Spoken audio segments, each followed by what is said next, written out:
Braden Nurse for the Denver Post. Georgie, what were you seeing on that free kick? Why'd you decide to go under the wall? They didn't put someone behind the wall. I was close to the box. I took a chance. It's a chance that they don't jump, and I just look really bad passing it right to them. But yeah, just a decision in the moment. Hey, Georgie, Keith, Tim, MDS Media. Not the result you wanted. It's a draw, but it's a win, a draw, and a draw. Even without getting 3 wins in a row, does it feel like the team is starting to get some consistency to they're starting to pull together more good performances back to back? Yeah, definitely. In my opinion, we should have won the last 2. We give the game away in Houston. Today, don't know what the referee's saying, honestly. Last week they give 8 minutes extra time, and today 4 minutes, when I feel like there should have been so much more. I don't understand these decisions sometimes from them, but that's not really an excuse. We show a lot of character going down 2 weeks in a row right before halftime, and the response at halftime is exactly what we need and exactly what a winning team does, home or away. And especially at home, we like to keep our style of play no matter who we play against. Seattle's a top team, and it feels like we overwhelmed them for the majority of the match.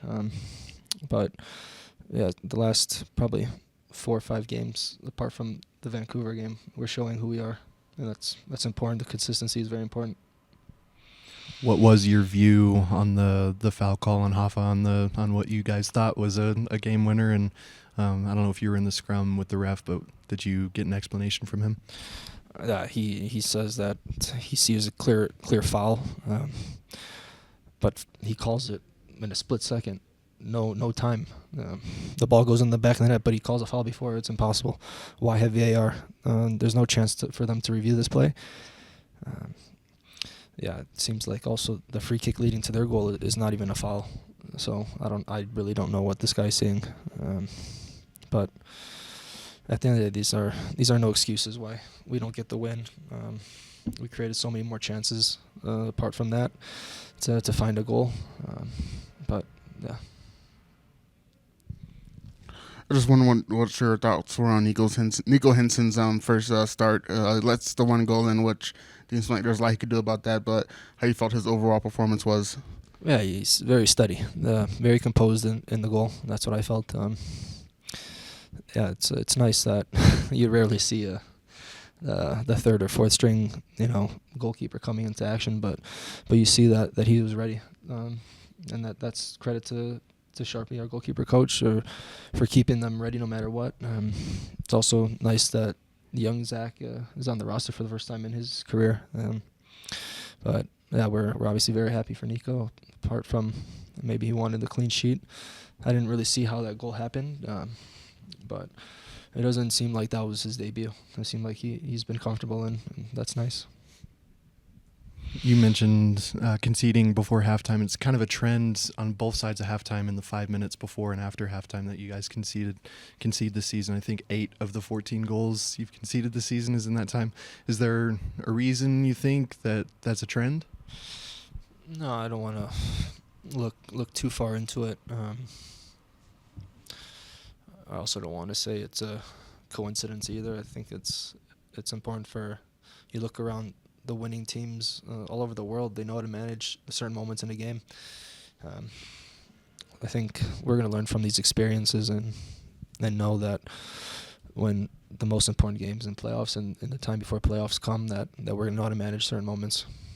And also the important thing is that we're responding the correct way. We go down, but we start the second half and stick to who we are. Those chances are always going to come. Darren Yappy had a couple lefty shots that almost goats, and what have you thought? What has impressed you most about him in these last few games, just integrating into the system? Yeah, he's certainly taking his chances. The goals are going to come. He got one in his first start of the season. But the pairing between him and Hoffa, I think, is probably the hardest working striker pairing in the league. And honestly, when you work that hard, the goals are the good karma, things like that are going to come your way. So he's taking his chances. And he's also very young, despite playing maybe 60, 70 games in his career. He's still a very young player. So he's going to continue to develop and grow in certain areas in the final third.